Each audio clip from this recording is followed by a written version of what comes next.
Ce n'est que la parole de Dieu. Parce que Dieu, notre Dieu, c'est un Dieu de vérité. C'est lui que nous écoutons. Ce n'est pas les hommes que nous écoutons, c'est lui par les hommes. Que Dieu vous bénisse. Bonne écoute.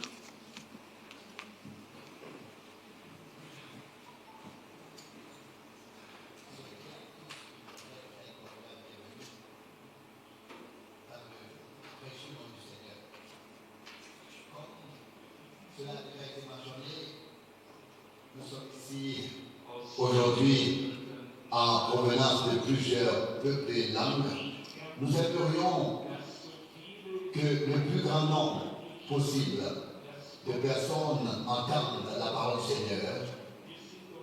Nous sommes conscients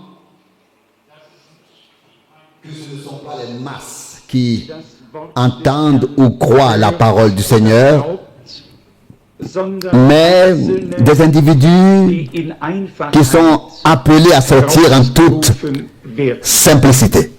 Et nous pouvons en faire partie par grâce. Ce n'est pas de la présomption, mais une humble constatation que nous pouvons faire en toute vérité, que nous avons trouvé grâce devant Dieu.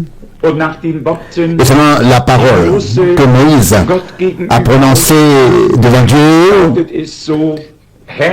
il est écrit ainsi: Seigneur, si j'ai trouvé grâce devant toi, fais-moi connaître tes voies, fais-moi connaître tes desseins. Un homme qui a vraiment trouvé grâce devant Dieu connaîtra le plan de Dieu. Exode 33, 13. Il sera intégré dans ce plan de Dieu et participera à ce que Dieu fait. Tous les prophètes, tous les hommes de Dieu et tout le peuple du Seigneur ont eu part à ce que Dieu faisait en leur temps. Ensuite, il y a une période prophétique de l'histoire du salut qui s'accomplit. Et nous nous trouvons en effet au milieu de cet accomplissement dans notre génération. Il est bien sûr nécessaire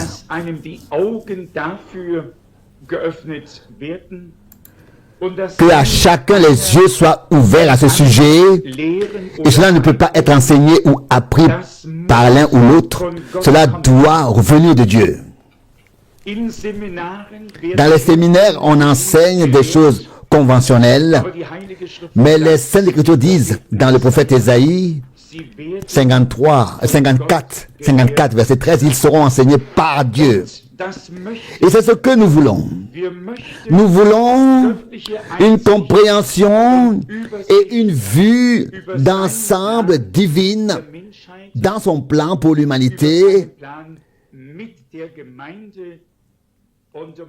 de son plan pour l'Église, et pour aller encore un peu plus loin, nous voulons connaître son plan avec l'épouse de l'agneau, afin de pouvoir prendre part au festin des noces.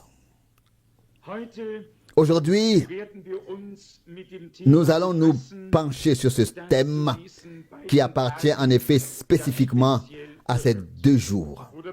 Frère Müller a déjà dit que lorsque tout était en ordre, la phrase suivante a été prononcée: maintenant la Pentecôte peut venir.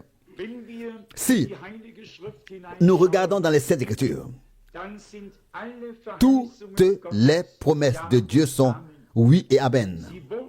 Elles n'ont pas seulement été prononcées, elles se sont littéralement accomplies en ceux qui les ont crues et qui ont d'abord reçu dans leur temps la parole de la promesse divine. Aujourd'hui, Dieu devrait nous pousser tellement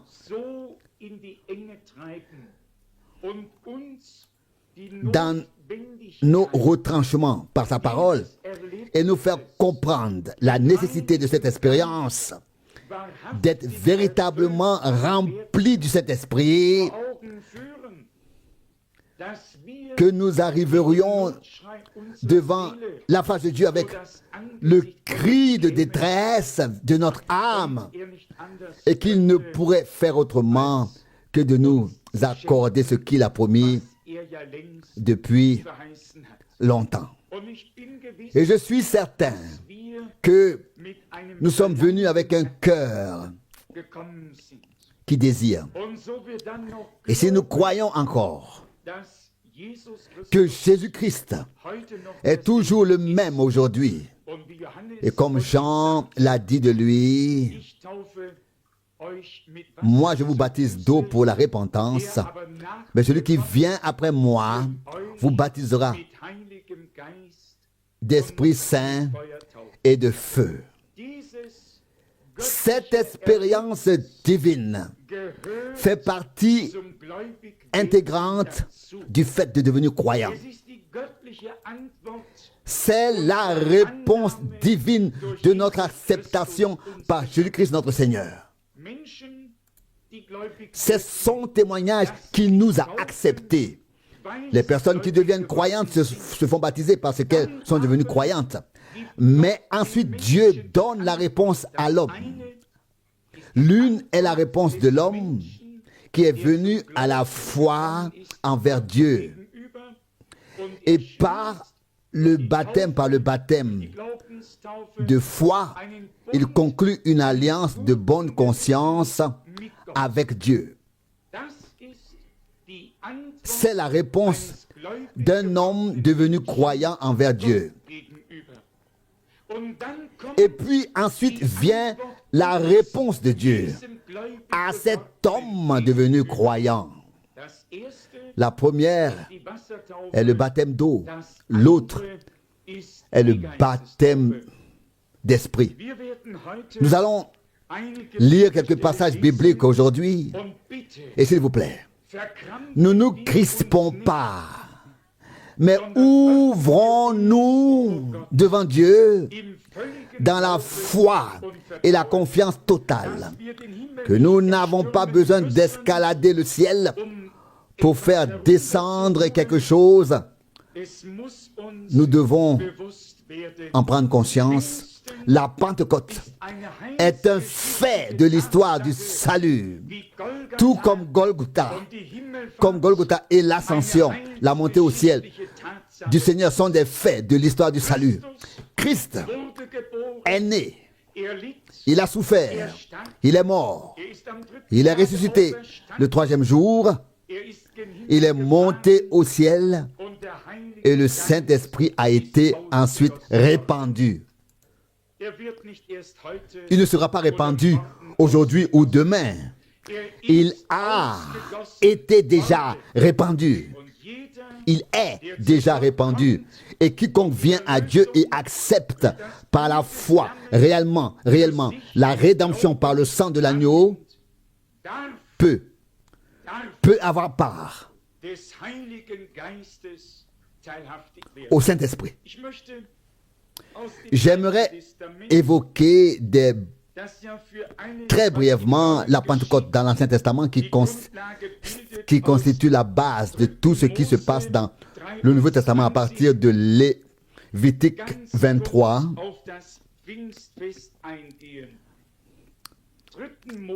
Lévitique 23 à partir du verset 15.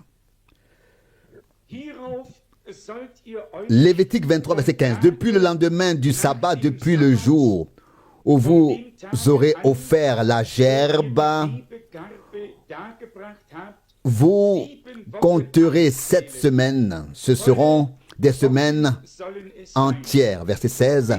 Jusqu'au jour qui suit le 7e sabbat, vous compterez 50 jours. Puis, vous présenterez au Seigneur une offrande de grains nouveaux. Verset 17. vous présenterez de vos demeures 2 pains tissés. Jusqu'ici, ceux qui le souhaitent peuvent lire à partir du verset 11 ce qui devait être fait ce jour-là. C'était le jour de la moisson des blés, des premières récoltes de blé, des prémices qui étaient apportées devant le Seigneur. Et le sacrificateur devait les tisser dans ses pains. Ce qui était déjà là était entrelacé, lié à ce qui venait d'être ajouté, et cela formait une union, une unité. Le 50e jour s'appelle Pentecôte et a été repris dans notre langue sous le nom de Pfingsten, Pentecôte. Ici, ce qui avait été semé était apporté au sacrificateur.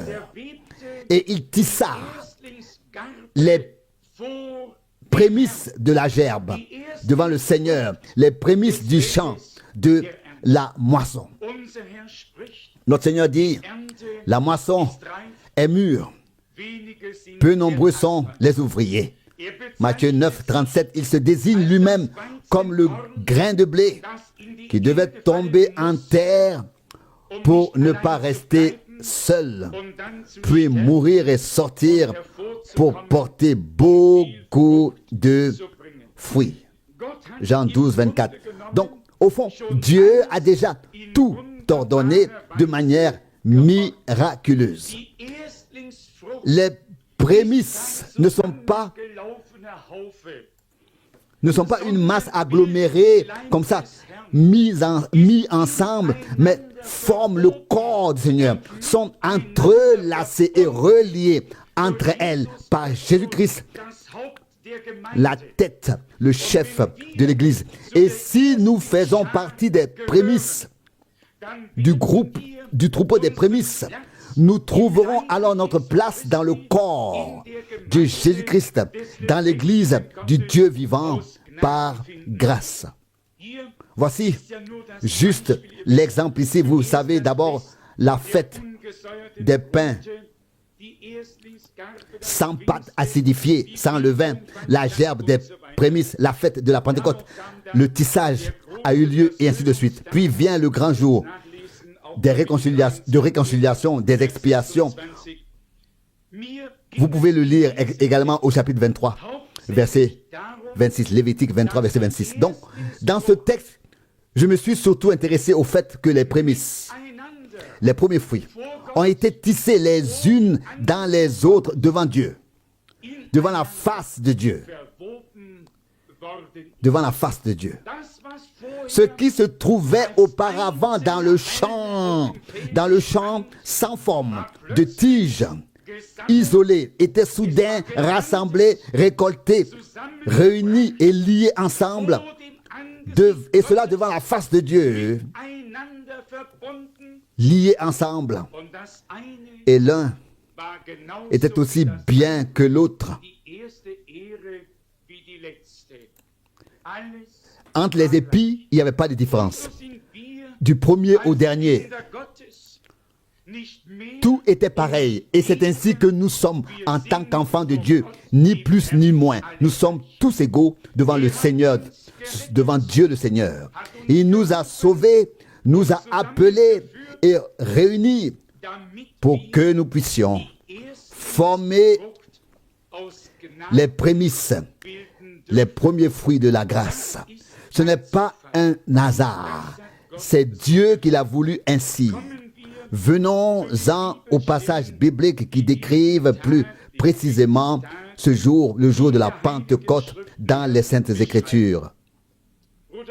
Frère Müller a déjà lu la parole de Joël 2, verset 28. Il existe un grand nombre de passages bibliques qui témoignent de ce que Dieu a promis. Dans le Nouveau Testament, nous avons ensuite l'accomplissement. Commençons par Matthieu au chapitre 3, au verset 16. Matthieu 3, verset 16. Matthieu 3, verset 16. Comme Jésus venait d'être baptisé et qu'il venait de sortir de l'eau, voici que les cieux s'ouvrirent pour lui. Et il vit l'Esprit de Dieu qui descendait comme une colombe et qui venait sur lui. Verset 17. Et voici une voix retentit dans les cieux.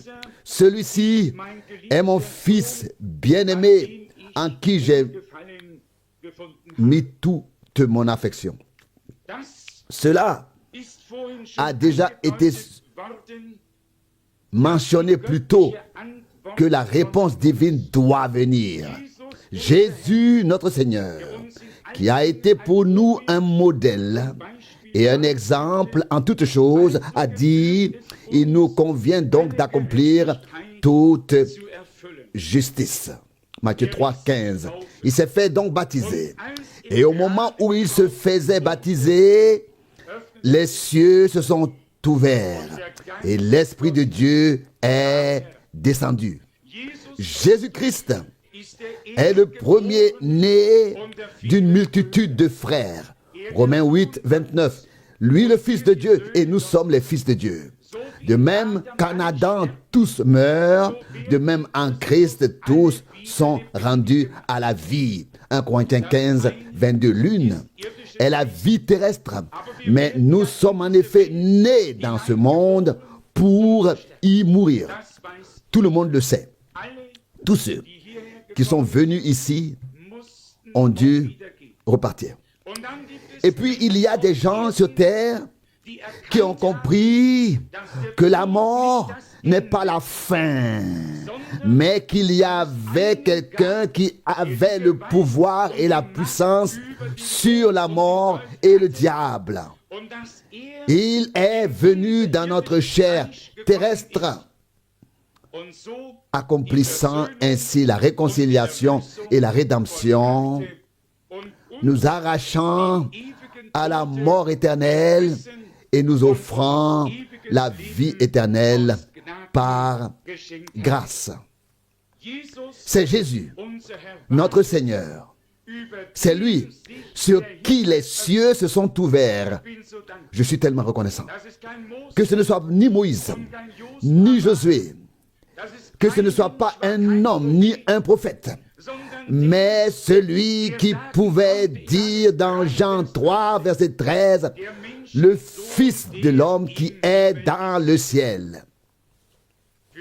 Incompréhensible pour les hommes. Il se tenait debout sur la terre avec les deux pieds et leur parlait en disant, le Fils de l'homme qui est dans le ciel. Personne n'est monté au ciel si ce n'est celui qui est descendu du ciel, le Fils de l'homme qui est dans le ciel. Et il se tenait là, avec ses deux pieds devant lui, sur terre. Au-dessus de lui, le ciel s'est ouvert. Et je n'ai pas entendu dire qu'il se soit fermé jusqu'à aujourd'hui. Aussi certainement que l'expérience de l'histoire du salut qui nous implique, toi et moi, s'est déroulée à Golgotha et que nous y avons une part divine.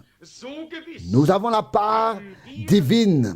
Aussi certain, nous avons la part divine d'être aussi remplis du Saint-Esprit.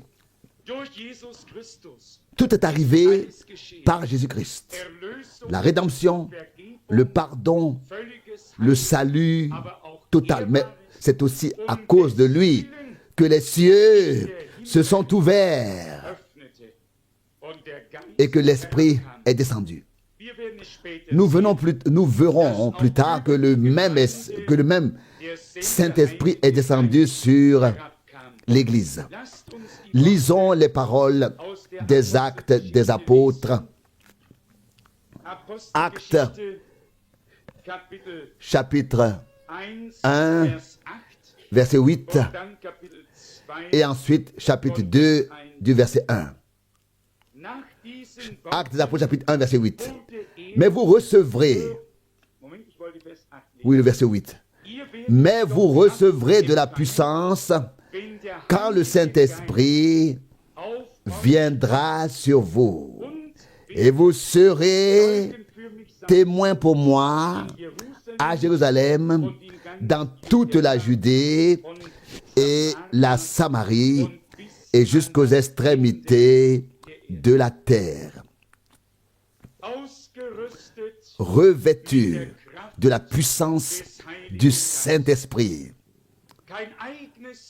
Pas de capacité propre, ni de volonté propre, mais inspiré, doté, équipé, revêtu de la puissance divine, de la puissance du Saint-Esprit. Cette puissance divine doit, oui, être manifestée par l'Église du Dieu vivant. Nous voyons que le jour de la Pentecôte, Pierre n'a pas prononcé un sermon sur l'effusion de l'Esprit, mais que cela s'est produit.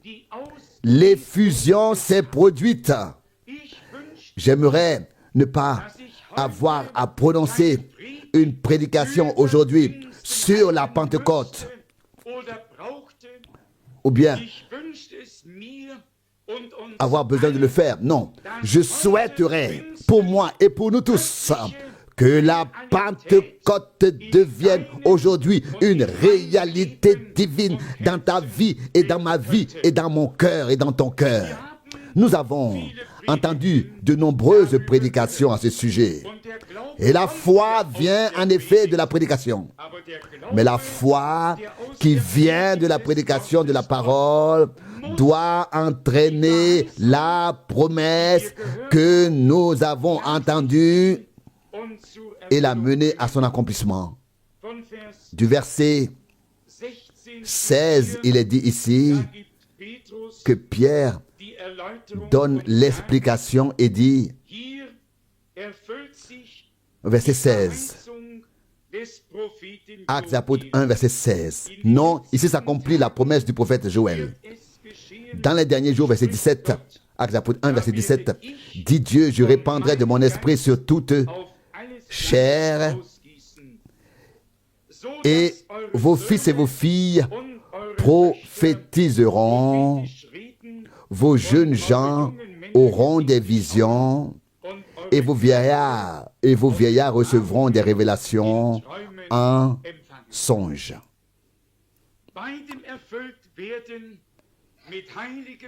Le fait d'être rempli du Saint-Esprit s'accompagne toujours et à chaque fois de phénomènes surnaturels, car il s'agit ici d'un événement et d'une expérience surnaturelle venant de Dieu.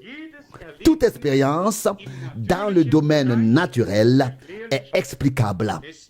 Elle sera naturellement compréhensible. Les expériences avec Dieu sont surnaturelles et ne peuvent pas être expliquées par l'intellect. Les personnes qui ne peuvent pas croire ont beaucoup de mal à accepter que Christ ait été engendré par l'Esprit.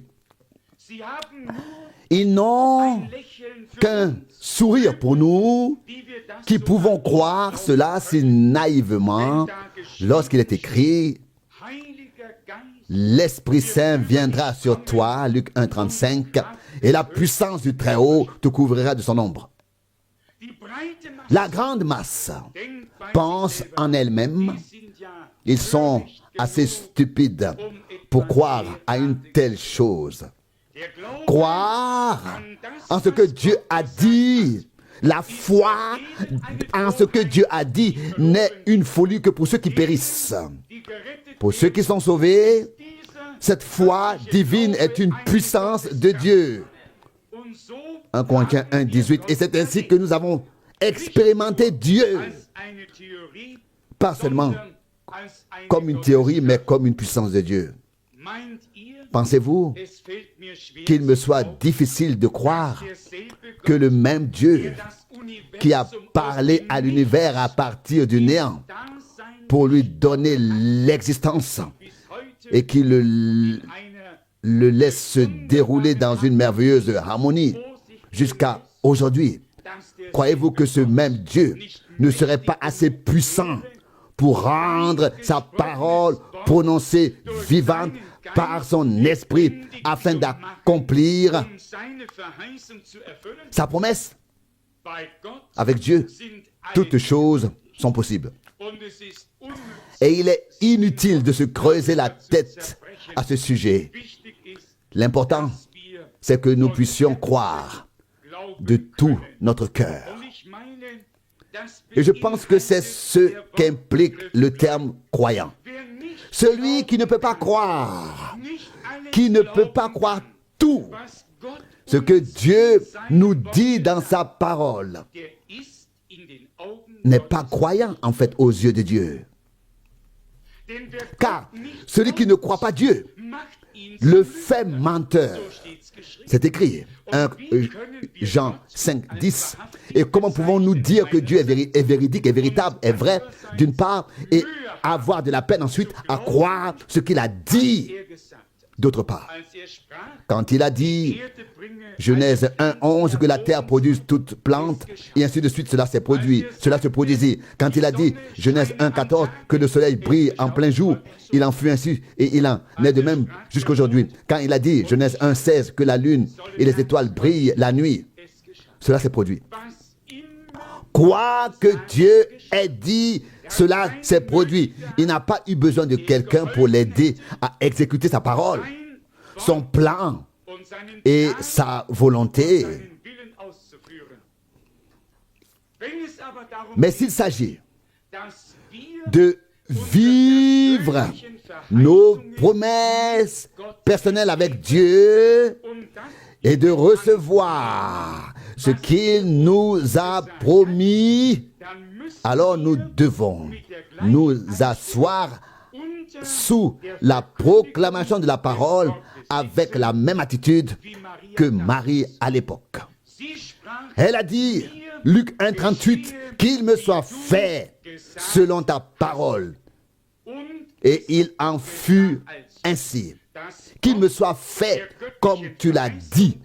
Elle a reçu la parole de la promesse dans son temps de la promesse. Elle a reçu la parole de la promesse divine et le Saint-Esprit est venu sur la parole qu'elle avait reçue dans son cœur et déjà cette parole s'est accomplie.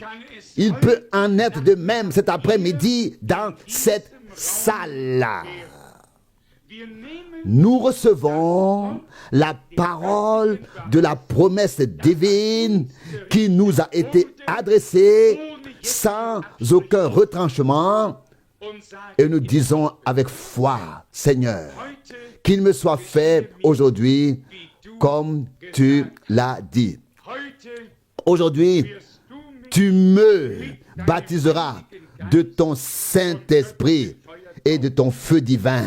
Aujourd'hui, tu me donneras le regard de la foi pour que je voie les cieux ouverts et que je comprenne que l'Esprit est descendu.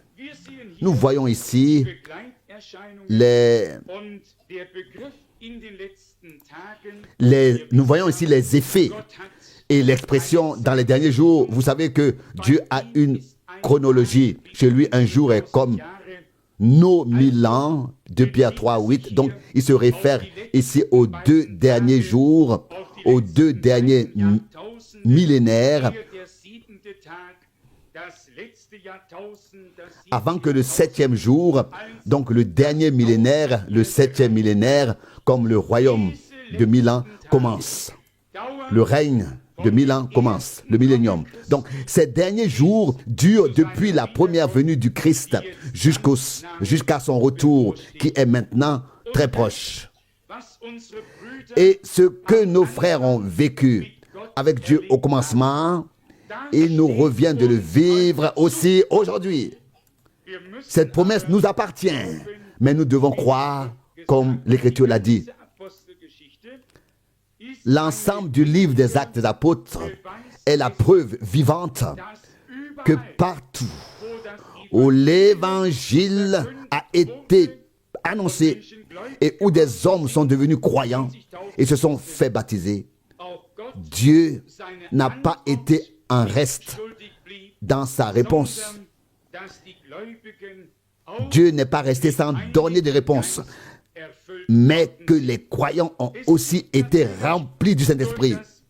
Donc, l'action du Saint-Esprit s'exerce, bien sûr, dans de nombreux domaines. D'être convaincu de l'incrédulité, du péché, de toutes sortes de choses, tout cela nous est déjà d'abord accordé par l'Esprit de Dieu. Donc, ensuite, la nouvelle naissance, le renouvellement, tout se fait aussi par la parole et l'Esprit de Dieu. Mais ensuite, d'être rempli du Saint-Esprit, cela doit suivre le revêtement avec la puissance d'en haut. En ces derniers jours, Dieu a besoin d'une église réellement revêtue de l'autorité divine. Une église du Dieu vivant, tissée les uns avec les autres et avec la tête, avec le chef, reliés, unis, comme Paul l'écrit aux Corinthiens, que nous avons tous été baptisés. Il dit tous, d'un seul esprit pour former un seul corps. 1 Corinthiens 12, 1 Corinthiens 12, verset 13. Nous avons tous, en effet, été baptisés dans un seul esprit pour former un seul corps, soit juif, soit grec, soit esclave, soit libre. Et nous avons tous été abreuvés d'un seul esprit. C'est un seul esprit qui opère tout en tous. C'est ce qui est écrit au verset 4. 1 Corinthiens 12, au verset 4. 1 12, verset 4. 1 Corinthiens 12, verset 4. Or, il y a différentes sortes de dons de la grâce. Il n'y a qu'un seul et même esprit. Et au verset 7, il est dit, mais à chacun est donné la manifestation de l'esprit pour le bien commun. Et ensuite sont énumérés en détail ces dons de la grâce ou dons de l'esprit que nous n'avons pas apportés de nous-mêmes, mais que Dieu a déposé dans l'Église qui forme son corps par l'effusion de l'Esprit afin que le ministère du Seigneur lui-même puisse se poursuivre. Le verset 8 dit ici, c'est ainsi que par l'Esprit, il est donné à l'un de parler avec sagesse. Cela ne signifie pas que quelqu'un s'assoit et fait part aux autres de sa sagesse. Il s'agit ici de la sagesse de Dieu, divine, cachée, utile à tous, de la volonté de sa volonté et de son plan glorieux. Dieu n'a pas besoin de notre sagesse ou de notre connaissance, mais seulement de ce qui vient de lui. Puis, plus loin, il est écrit au verset 8, à un autre une parole de connaissance selon la mesure du même esprit donné. Non pas que tu présentes ta connaissance, et moi la mienne, et quelques-uns encore la leur, mais que la connaissance divine de la volonté de Dieu puisse être communiquée à l'Église par révélation divine, par le Saint-Esprit, à savoir ce que Dieu veut maintenant faire.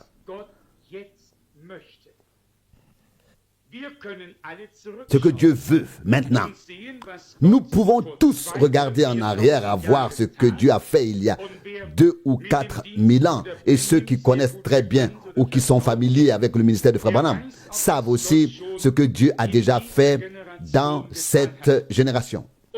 Mais ce qui nous intéresse, c'est d'apprendre de Dieu ce qui doit arriver maintenant. Pour cela, ce n'est pas mon opinion et la tienne. Ce n'est pas ta sagesse et la mienne. Ce n'est pas ta connaissance et la mienne.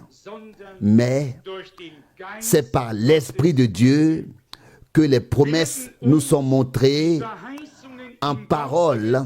Et c'est à cela que nous nous attachons. Toutes les choses que Dieu fait, il est fait selon sa parole. Les autres dons de l'Esprit sont énumérés ici. Ensuite, nous n'avons pas besoin de lire les versets ici en détail maintenant. Il en va de même dans 1 Corinthiens au chapitre 14 du verset 2 pour les dons qui doivent être manifestés dans l'Église. Dieu n'a changé en ce qui concerne, rien n'a changé en ce qui concerne Dieu, rien. Au contraire, cela reste ainsi. Vrai que le plan de salut de Dieu avec son Église doit être le même à la fin comme au commencement. Rien ne peut avoir changé dans les choses. Dans 2 Corinthiens, au chapitre 1, nous lisons les versets 20 à 22. 2 Corinthiens, chapitre 1, versets 20 à 22. Car pour toutes les promesses de Dieu, le oui se trouve en lui. C'est pourquoi aussi l'amen a été fait par lui, à la gloire de Dieu par nous. Verset 21. Mais celui qui nous a solidement fondés, nous et vous, sur le Christ, et qui nous a oint, c'est Dieu. Verset 22. Celui qui nous a aussi marqués de son sceau et qui nous a donné l'Esprit comme gage dans nos cœurs. Ce n'est pas une parole superficielle, mais d'une signification dans l'enseignement très grande et profonde. Un gage, un acompte, une garantie que celui qui a reçu l'Esprit de Dieu comme sceau, pas seulement comme onction, mais comme sceau divin. Et nous y viendrons dans un instant, car beaucoup, et il y en a des millions dans le monde entier, ont reçu une onction par l'Esprit sans avoir reçu la parole de vérité. Et c'est seulement lorsque la parole de vérité a été reçue que le sceau de Dieu peut être donné à l'individu par le Saint-Esprit. Peut être donné, lisons-le dans le chapitre 1 d'Éphésiens. Éphésiens, chapitre 1, verset 13. Éphésiens, chapitre 1, versets 13 et 14. En lui, vous aussi, après avoir entendu la parole de la vérité, le message de votre salut, et être parvenu à la foi, vous avez été scellés du Saint-Esprit qui avait été promis. Verset 14. Qui est arts, ou alors le gage, la compte de notre héritage pour la rédemption de son Église, de propriété à la louange de sa gloire. Ici, nous voyons l'ordre qui nous est clairement montré dans la parole de Dieu par grâce. Personne n'a besoin d'interpréter ici, mais chacun n'a qu'à le recevoir. D'abord, la parole de la vérité. La parole de vérité. Le plein évangile qui inclut toute promesse divine. Lorsque nous l'avons réellement reçu par la foi dans notre temps, comme la parole de la vérité divine, et que nous avons reçu notre salut, il arrive alors que Dieu nous scelle par le Saint-Esprit. Il s'agit d'une promesse qu'il nous a faite par grâce. Nous devons absolument connaître cette différence et nous en tenir malgré tout au fait que Dieu s'en tient à sa parole. Il ne nous suffit pas de dire oui, oh, si des millions de personnes sont ointes du Saint-Esprit, qu'allons-nous en faire de cela? Non, laissons maintenant de côté les millions qui suivent malgré tout leur propre chemin, malgré l'onction du Saint-Esprit. Regardons Jésus-Christ, notre Seigneur, sur qui les cieux se sont ouverts. Il était la parole faite chair. Il n'était pourtant pas l'interprétation, il était la parole faite chair. Et l'Esprit est venu sur lui. Aujourd'hui, en tant que véritables croyants, nous n'avons pas suivi un enthousiasme, mais nous avons reçu en nous, dans la foi, consciemment, la parole de la vérité divine, le plein évangile de Jésus-Christ, avec toutes ses promesses pour notre temps. Et cette parole divine en nous entraîne, avec elle, l'Esprit de Dieu, parce que la parole est venue de l'Esprit de Dieu lui-même. C'est comme un cycle divin. Et c'est ainsi que le Seigneur lui-même parle par le prophète Ésaïe. Ésaïe 55, 11. La parole qui est sortie de ma bouche ne reviendra pas vers moi à vide, mais elle accomplira d'abord ce pourquoi je l'ai envoyé. Les personnes qui auront part à la première résurrection, qui parviendront à l'enlèvement et qui verront la face du Seigneur, sont celles qui non seulement se sont laissées bénir, mais qui ont reçu la parole de vérité, l'évangile, le plein évangile, sans aucun retranchement, car c'est ainsi que c'est écrit. Matthieu 4, verset 4, l'homme ne vit pas de pain seulement, mais de toute parole de Dieu, non pas de quelques-unes qui entrent dans notre concept, mais de toute parole de Dieu. Et nous l'avons entendu maintes fois. Il a suffi que l'ennemi ait réussi à inciter Ève à transgresser une parole. Cela a suffi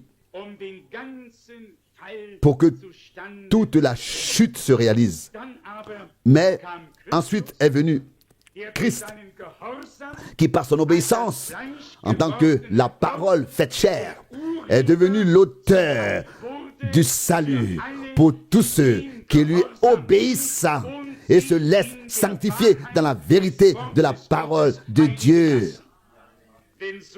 Car c'est ainsi qu'il a dit, Jean 17, verset 17, sanctifie-les dans ta vérité, ta parole est la vérité. Tout cela va ensemble. En lui, vous êtes aussi. Verset 13, Éphésiens 1. Est-ce que c'est vraiment nous? Est-ce que nous le sommes vraiment? Ou est-ce que c'est seulement écrit ici? Ou étaient-ce seulement les croyants d'autrefois? Non, au verset 13. En lui, vous aussi, après avoir entendu la parole de la vérité, le message de votre salut, et être venu à la foi, vous aussi, vous avez été scellés par le Saint-Esprit qui avait été promis. Verset 14, qui est le gage de notre héritage pour la rédemption de son Église, de propriété à la louange de sa gloire. Si nous n'avons pas encore expérimenté cela personnellement, cela peut arriver aujourd'hui ou à tout moment. Il y a une chose que nous devons souligner clairement. Nous avons reçu la parole de vérité. Si c'est le cas, n'hésitez pas à dire Amen. L'avons-nous reçu? Nous avons reçu dans notre cœur la parole de vérité. Nous avons reçu dans la foi le plein évangile avec toutes ses promesses. Amen. Alors, Dieu ne peut donc pas faire autrement que de confirmer en nous la parole qu'il a déposée en nous et de nous accorder par grâce le sceau de son esprit. Ce n'est pas à cause de toi que cela se passe, mais à cause de la parole que tu as reçue. Et là encore, aucun homme ne peut se glorifier devant Dieu. Si quelqu'un dit, oui, j'ai été baptisé dans l'esprit, et oubliez ça. Ou si quelqu'un dit, oui, j'ai vécu, j'ai expérimenté le scellement, j'ai été scellé. De telles personnes, on a envie de penser qu'il faut mettre ici un point d'interrogation à leur témoignage. Pour celui qui a vraiment expérimenté Dieu de cette manière, cette expérience est si précieuse, si précieuse. Il apporte dans son cœur comme le trésor le plus précieux qui soit.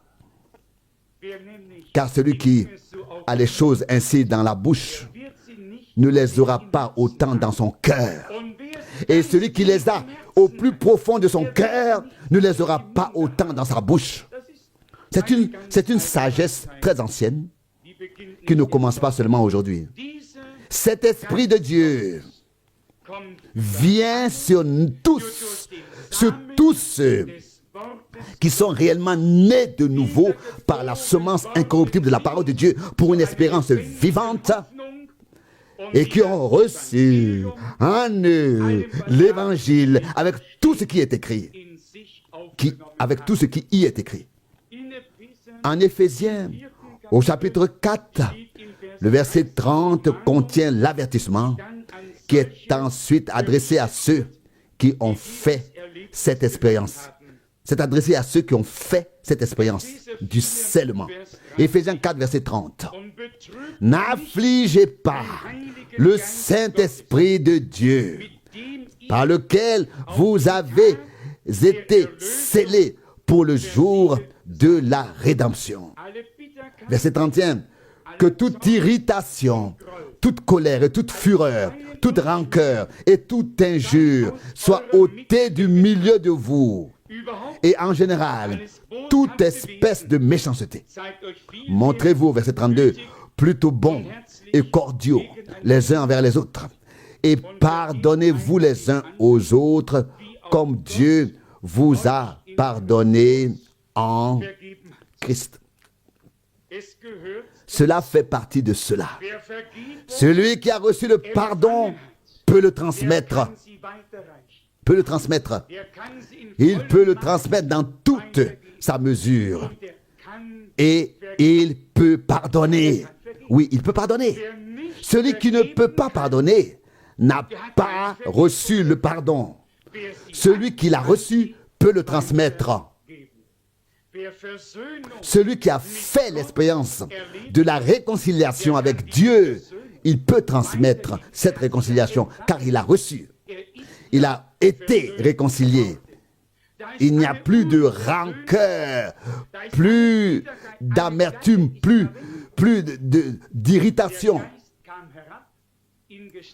plus de racines d'amertume.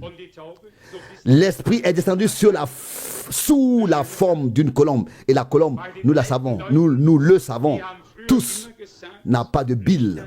C'est une belle chose. Chez les vieux, autrefois, ils disaient, pas que la bile me déborde. Et puis, on savait déjà combien l'horloge avait sonné quand le grand-père disait ça à un moment donné. Fais attention à ne pas me faire déborder la bile. Dans une colombe, il n'y a pas d'amertume, il n'y a pas d'irritation. On savait que quelque chose allait arriver. L'Esprit est descendu sous la forme d'une colombe. Puis, plus d'irritation, plus d'amertume, plus de bile. La douceur, la gentillesse, la paix de Dieu qui est supérieure à toute la raison des hommes gouverne nos cœurs et notre esprit et nos esprits en Jésus-Christ, notre Seigneur. Savez-vous ce que je souhaite pour la fin du temps de grâce comme couronnement de l'œuvre de Dieu? Une telle Église tissée ensemble et avec le Seigneur, parole de sa parole, esprit de son esprit, vie de sa vie, unis à la tête, au chef, unis à tous les membres dans la véritable union du Saint-Esprit, croyant la même parole et étant scellés du même Saint-Esprit. C'est alors que surgit une joie profonde et intime. Alors tous les doutes tenaces cessent. Combien se pose la question, serai-je là quand le Seigneur viendra? Au moment où le scellement a eu lieu, alors tu peux avoir la tête ou les pieds. Cela n'a plus d'importance. Alors tu seras présent, car le sceau de Dieu ne peut jamais être brisé. Le sceau de Dieu est la garantie de Dieu lui-même que j'arriverai indemne à la destination finale. D'arriver à destination. Personne ne peut faire autrement en cours de route que ce que Dieu a fait. Il y a là une certitude divine absolue. Comme je l'ai dit, pas seulement une onction, mais un scellement par le Saint-Esprit. Après avoir reçu la parole de vérité,